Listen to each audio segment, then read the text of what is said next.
Hi, everyone. So first, I wanted to give you a bit of context on why we're here. So I'm Louise, one of the co-founders of Hera. We're building the first community-powered calendar app for people to organize and protect their time. Community building is top of mind for most founders nowadays, and it has been for us since day one. So I thought it would be interesting to gather a few community builders in that podcast series to learn more about their journey and hopefully help others grow their own community. Mahyad is our first panelist today. He's the co-founder and CEO of Sigma OS, which is the best macOS browser I've ever used. So we've been through YC together last summer, and I'm so excited to catch up 10 months later. Hi, Mahyad, and thanks for taking the time to chat with me today. Yeah, thanks for having me. So a bit of an intro on us. I'm Mahyad, CEO and one of the founders of Sigma OS. Essentially what we do is we're building a browser that works the way you do. We want you to feel organized and be organized while staying lazy. Essentially what we call it productivity, being productive lazily. You don't have to be, high maintenance or OCD or uptight to be able to benefit from productivity, what we think. So yeah, that's what we do. Cool. So tell us, how did you end up building a community? Well, our inspiration came from the Monzo days, to be fair. There's this UK bank that is very popular between younger people, millennials, and Gen Z, which is called Monzo. Yes. And it felt really great. We built this connection with the bank, your bank, which is you don't build connections with your bank. Because of their community, how they interacted with every user and they talked about it. And then what we realized is we want to build a product very much for the people, by the people. And that's when we started in a little, Slack community. Initially it was like 5-10 people. And we just started growing that slowly but surely in the YC ethos of, talk to your users all the time. And I guess for some startups, having a community is potentially not the right move. So how do you think early stage startup founders should assess whether this is a good move for them or not to kick off a community? I think if you are a customer facing, as in a D2C, which is essentially you are building for the average user, you always have to build a community. Nowadays, it's the age of building openly, building with people, and it's also how you can leverage beating big tech companies, like leveraging the fact of the masses and the power of scale, where you talk to other people, you work with them and collaborate with them and build this. The way you assess it, so the default is if you're building directly for customers and users, 100% go with a community, whatever tool it is, don't overthink it. We use Slack because it was easy for us. Some people do Discord. There are tools out there. Just make it very simple, make it very much easy for them to join, to use, to interact with you. That's the objective. And then there are times where it's a bit more nuanced. If you're building kind of for business, but the end of the business is the users. So at that point, you have to think, okay, am I talking to decision makers or am I doing something we call bottoms up? Like talk to individuals in the team and then we grow. If you are still interacting with individuals, community is a great shout. There are a lot of blogs. Louise has written a bunch about it, how to build a community and how to identify it, which it's very much, valid. Like if you look at, I'm talking to people instead of corporations, always build a community. So it comes down to, am I talking to corporations or people? Yeah. Okay. And so once you decide this is the right move for you, how do you get these first people to join your community? You mentioned you had 5 to 10 people at the beginning. How did you get them? So initially what we did was very much manual onboarding until it wasn't scalable. For the first, I think 50, 100.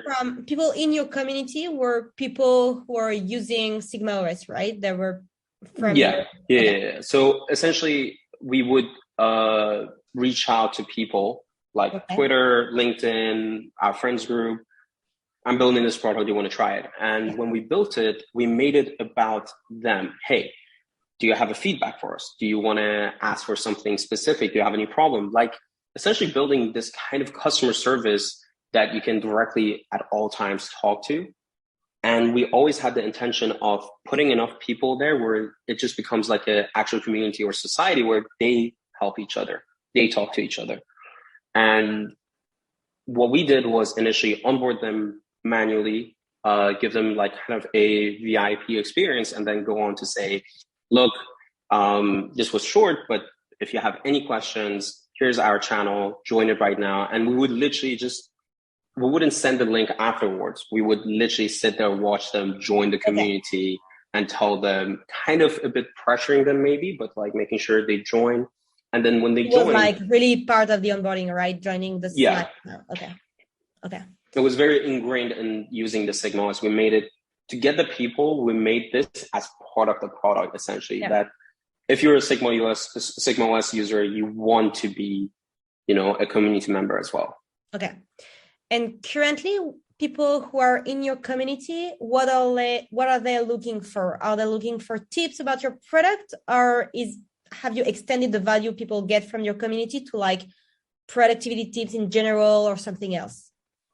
So there are a few different things that we're doing. The main part is interesting enough for tips. They give each other tips at this point. We've built it in a format where they can talk. Like someone has a question like, oh, how do I do this? And we have so many times users replying before we do that say, oh, actually, I do it this way. You should try it this way, which is great. We have like a channel called Chit Chat where we can talk about anything productivity related. Okay. But the main point is if you have a problem or if you have an idea that we have, not kind of looked at, tell us. It's all about them having this open forum where they can talk to us at any point. And the second thing is we have something we call a QA squad, where essentially we've picked out 10, 20 top users, put them in the private channel, and they always get the first access to our product. Okay. They test it, they use it, if there's any bugs before we do another release, which is great. And the community right now is not open to people who are not using Sigma OS, right? It's closed to anyone can join it. It's an open Slack link. It's not like invite or anything like that. So people can join, and that was actually in our website. Like, hey, look, if you're not sure jumping ship, join the community, see what's about. Like, hear from other users that are actually using it, and then if you're interested, then download it. Right? Okay. Super clear. Would you recommend, like now that you have a community set up, would you recommend using any tool to manage this community, like to measure the health, to re-engage with people? And are you using any tools for that yourself? We make it very much like until it is humanly impossible. And again, Louise would know this as well. YC always says, do things that are not scalable.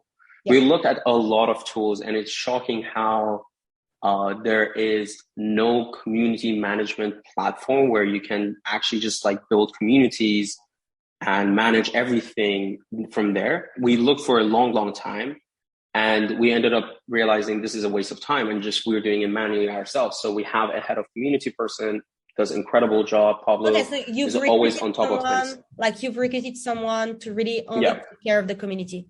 When did you do that? Like at which stage of the community? I think when the community hit about 100 people, we brought someone in. The community is now around 400, 500 people. Okay. And it's still manageable. Like when someone joins, he sends them a welcome message, tells them, and sets up even interviews with them and talks to them. And I talk to them, Ali talks to them, like on an actual interview call. So I don't think it's very necessary to have a tool early on until like you're above 1,000, I think. Okay. So what has been or is currently the hardest with regards to your community, according to you? The hardest thing about our community, you have to, and this is always going to be with user feedbacks, like you have to differentiate between useful feedback and just like someone not liking what you're offering. For example, if you listen to every feedback you get, you're going to build a Frankenstein monster of a product, right? So you have to be very diligent of like, okay, this actually makes sense. This is not necessarily what we want to build, or some of these are old behaviors that we are actually trying to change. So that's the biggest thing, because especially since there is a massive influx of information, for you to be able to categorize and understand them and just really critically think about them is, the other side of the coin, where yes, you are getting a lot of inbound and building with users, talking to users, but it's also it could be very overwhelming at times. I completely agree with that point. Okay. So my last question for you, Mahyad, is like, I see a lot of people, like so many people saying they fell in love with Sigma OS, or love Sigma OS on Twitter and stuff. Do you have so people are really marketing on your behalf for Sigma OS, let's say. Do you have any secret sauce to share with us and with other community builders? How did you end up with that? I think the entire team thinks this. There's anyone that tells you about a secret sauce, they're trying to scam you. There's no secret sauce. It's very, very, very simple.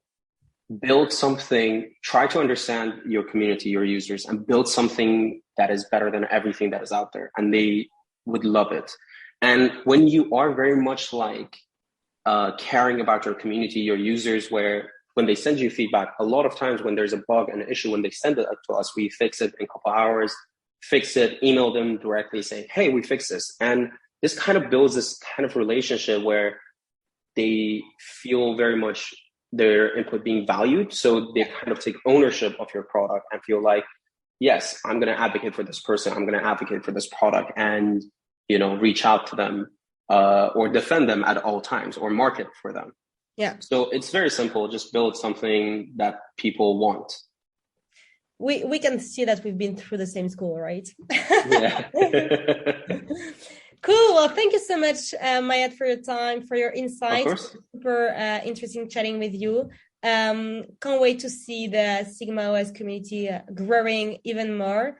Thanks. So yeah, thanks a lot, and awesome. have a great rest of your day. You too.